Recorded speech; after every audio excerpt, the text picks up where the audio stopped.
Bonsoir à toutes et à tous, aujourd'hui j'aimerais vous poser une question. Tu connais Mylène de Mongeau ?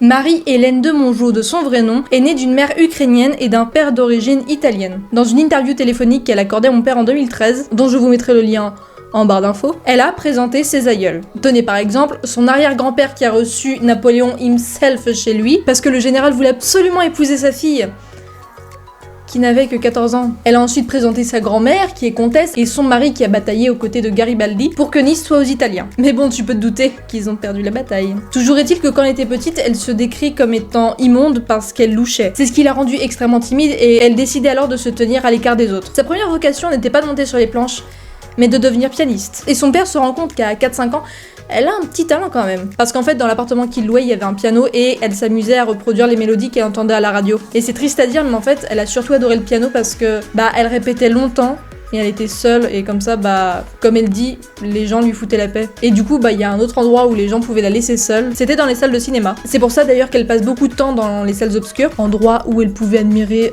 des stars comme Rita Hayworth, Ingrid Bergman, Jean Marais, puis bon, on va pas se le cacher, elle avait quelques crushs, à commencer par Gérard Philippe. Là, je ne peux que la rejoindre sur ce point. Et il y a aussi celui que j'appellerais son crush ultime, Marlon Brando. Mais bref, du coup, à la fin de son enfance, elle a décidé de suivre des cours de théâtre au cours Simon, et après elle quitte les cours Simon pour aller au cours de Marie Ventura. Donc elle fait du théâtre pour surmonter sa timidité. Et c'est enfin à 14 ans qu'elle se fait opérer des yeux. Et grâce à cette opération, elle ose se redresser face au monde et ose regarder les gens en face. Et du coup, comme son complexe, n'en est plus un, elle a pu, alors qu'elle est adolescente, commencer une vie professionnelle. Donc sa première apparition au cinéma était dans le film Les Enfants de l'amour en 1953. Même si elle était fière d'avoir son nom au générique, elle était cependant très mal à l'aise pendant le tournage, à cause notamment d'une scène où elle devait faire semblant d'accoucher. Et en parallèle à ses débuts au cinéma, elle commençait une carrière de mannequin. Et pendant qu'elle pose pour des photos publicitaires, elle tombe amoureuse en 1956 de son futur mari, le photographe Henri Coste. C'est d'ailleurs grâce à un cliché que Henri a pris durant la séance photo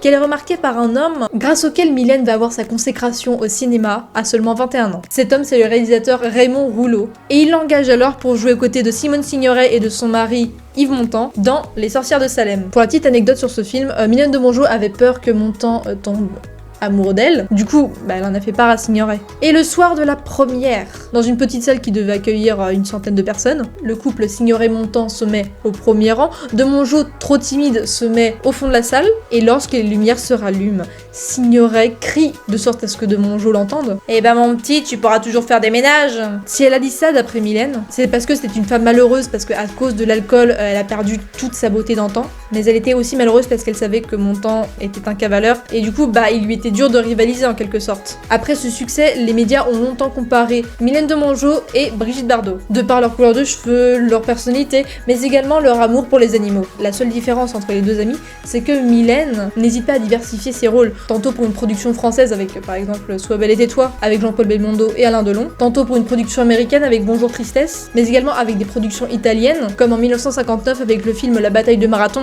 film d'ailleurs grâce auquel elle devient une superstar dans le pays. Avec son physique, elle a rapidement été étiquetée au cinéma comme étant la blonde sensuelle. Et ce, bien qu'elle ait joué des rôles dramatiques, mais ils n'ont pas fait beaucoup de bruit. Elle joue donc en 1960 dans L'Inassouvi et l'année suivante dans Le Cavalier Noir. Le réalisateur de Vie lui propose en 1963 deux rôles qui la font changer de registre. Dans le film À cause d'une femme et L'appartement des filles. Et ce, bien que le public la préfère dans des séries comme dans Les Trois Mousquetaires où elle interprète le rôle de Milady, ou encore dans la célèbre trilogie des Fantomas. Donc clairement on peut dire que dans sa carrière elle a partagé l'écran avec de grandes stars qu'elle admirait plus jeune dans les salles sombres. Elle a bien évidemment joué aux côtés de Jean Marais et de Louis de Funès dans Les Fantomas, mais également aux côtés de notre italien Yves Montand dans, Les Sorcières de Salem, avec Alain Delon dans Sois belle et tais-toi et Faible femme, avec Kurt Jürgen en 1959 dans Le vent se lève, avec David Niven dans Bonjour Tristesse. Comme je vous l'ai dit dans la vidéo sur Roger Moore, elle a joué avec lui et Francis Blanche dans L'enlèvement des Sabines. Elle a joué donc avec Jean-Paul Belmondo dans Sois belle et tais-toi, mais elle l'a retrouvée quelques années plus tard dans Tendre voyou. Mais elle a également joué avec le chanteur Henri Salvador, ou encore avec son ami Pierre Richard. Je J'ai d'ailleurs une petite anecdote pour l'enlèvement des Sabines. Parce qu'en fait, pendant le tournage de l'enlèvement des Sabines, elle devait tourner une scène où elle fuit sur le dos d'un cheval. Donc la voiture de production avec la caméra devait démarrer avant le cheval. Et L'équidé et Mylène devaient démarrer à un certain moment. Sauf que le cheval a pris peur lors du démarrage de la voiture, ce qui l'a fait galoper à toute allure à travers la forêt et il était incontrôlable. Et qu'à un moment, elle a lâché les rênes et s'est accrochée au cou de l'équidé. Du coup, quand le cheval s'est calmé, ils se sont retrouvés tous les deux, perdus dans la forêt, jusqu'à ce que la voiture de production arrive. Du coup, elle qui s'accrochait au cou de l'équidé est descendue et toutes les scènes où elle était censée être à cheval ont été faites par une doublure. Depuis, on peut se douter qu'elle est pas très rassurée quand elle approche un équidé. Et bien des années plus tard, en 1966, alors qu'elle tourne un épisode pour la série Dossier de l'agence O, Mylène tombe sous le charme du réalisateur Marc Simenon. Et comme la vie est courte, les deux amoureux se marient la même année. À partir de leur mariage, elle met sa carrière professionnelle entre parenthèses pour seconder son mari dans ses productions. Côté cœur, Marie-Hélène de Mongeau ne s'est mariée que 2 fois jusqu'à maintenant. Le premier élu de son cœur était le photographe Henri Coste. Et ils sont restés ensemble 10 ans, de 1958 à 1968. Et ne voulant pas d'enfant, elle a pris la décision d'avorter 2 fois. Et le deuxième homme qui a partagé sa vie était le scénariste et réalisateur Marc Simenon. Ils se sont aimés d'un amour fou de 1968 jusqu'à la mort du scénariste en 1999. Il est mort d'une grave chute dans les escaliers. Et ma foi, leur couple paraissait idyllique pendant les 30 années de mariage.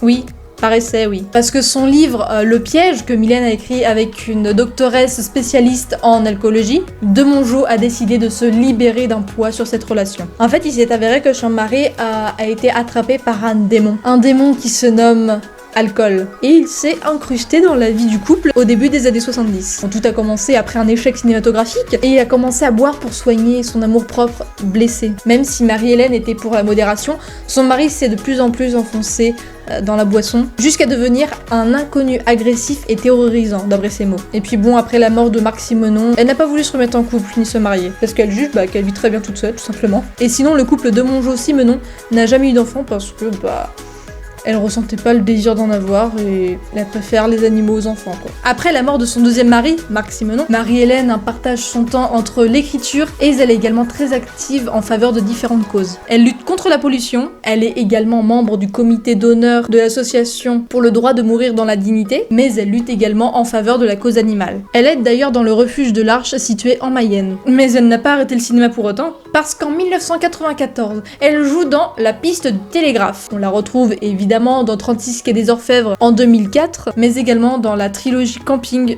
où elle joue la femme de Claude Brasseur. L'année dernière, elle a sorti un livre intitulé Très chers escrocs, parce qu'en fait elle a été victime d'une escroquerie financière d'un banquier qui s'en est pris d'ailleurs à plusieurs autres personnalités. Et pour duper ses clients, il a utilisé le même système que Bernard Madoff. Alors si tu ne sais pas qui est cet homme assez crapule, je te mets en barre d'infos un lien pour aller voir la vidéo de Poisson Fécond sur justement Bernard Madoff, où il explique qui il est et comment il a fait pour escroquer tant de personnes. Bref, sinon, en début d'année, Mylène de Mongeau a annoncé sur les réseaux sociaux que durant l'année 2019, elle a lutté contre le cancer et que maintenant elle en est guérie. La dernière info en date que je peux vous donner, c'est qu'elle a été infectée par le coronavirus et qu'après 3 semaines d'hôpital, elle en est ressortie vivante.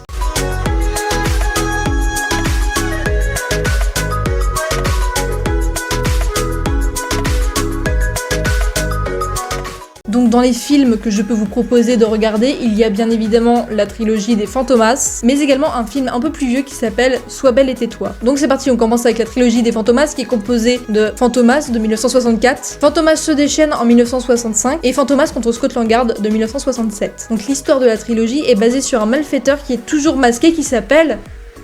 Bah non, Fantomas, faut suivre un peu. Bref, toujours est-il que le commissaire Juve et son associé Bertrand décident donc de le démasquer et de l'arrêter, bien évidemment. Et durant leurs investigations, ils sont amenés plusieurs fois à rencontrer un couple de journalistes travaillant pour Le Point du Jour, Fandor et Hélène, puisque eux aussi veulent savoir qui se cache en dessous le masque. Dans les films de la trilogie, donc Fantomas, Fantomas se déchaîne et Fantomas contre Scotland Yard, le malfaiteur change à chaque fois de masque, ce qui le rend invisible. La seule chose qui peut indiquer au spectateur qui est Fantomas parmi les personnes à l'écran, c'est sa voix interprétée par Raymond Pellegrin. Personnellement, ce que je trouve formidable dans la trilogie d'André Hunebelle, c'est que dans le premier opus, on peut voir Fantomas interagir avec le journaliste Fandor. Et tous les deux sont joués par le même acteur, Jean Marais. Et quand dans le film de 1964, on peut voir Fantomas face à Fandor, et on peut clairement croire que Jean Marais est un jumeau. Et là encore, on peut identifier le journaliste du malfaiteur, c'est que la peau et la voix de Fantomas sont bien évidemment différentes de celles du journaliste. Ça peut paraître compliqué dit comme ça, du coup, je vous invite directement à aller voir la trilogie. Et donc, on remonte un peu dans le temps, en 1958, dans le film Sois belle et tais-toi,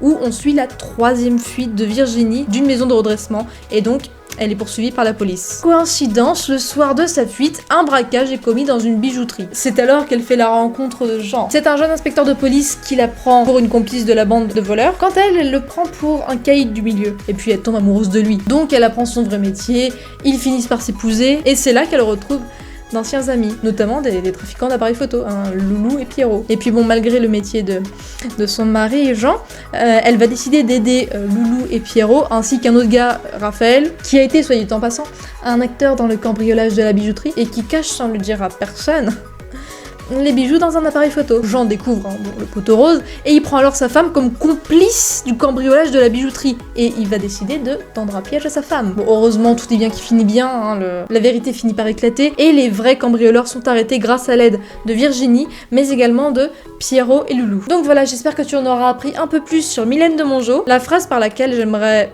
conclure un peu, c'est crois en tes rêves. Regarde, Mylène, quand elle était petite, elle admirait Jean Marais au cinéma, et bien des années plus tard, alors qu'elle joue dans Fantomas, elle joue aux côtés de Jean Marais. Elle joue sa femme. Elle joue avec son idole. Donc voilà, sur ce, je te laisse et je te dis à la semaine prochaine pour une nouvelle vidéo.